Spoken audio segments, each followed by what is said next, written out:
So yo, what up ko, Tito Kentay na naman ng yung lingkod nagbabalik. So ngayon goy, tuturuan ko kayo goy kung paano mag-eliminate ng isang squad goy. Panoorin nyo to goy.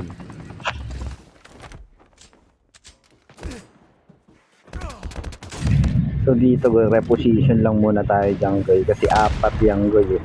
Hindi natin kayang makipagtutungan dyan goy kasi apat yan. So dito goy, gagamitan na natin ng utak goy. Aantayin natin maghiwa-hiwalay ang mga kagaya na ito.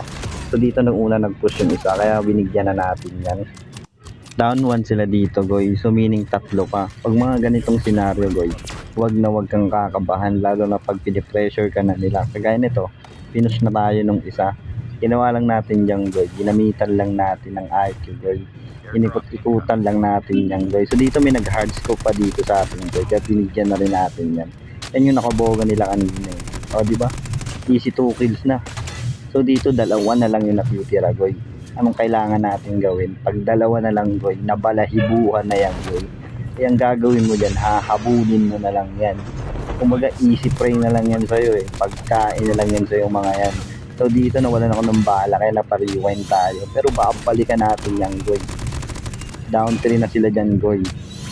Kaya hanapin na natin yung isa nila goy.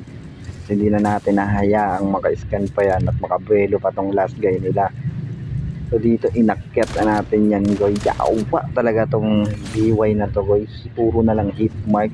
So dito inakyat ko siya dito goy. Kaso nakababa na pala goy.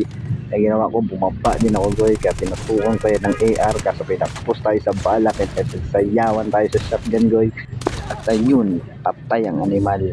Pupus ang isang squad.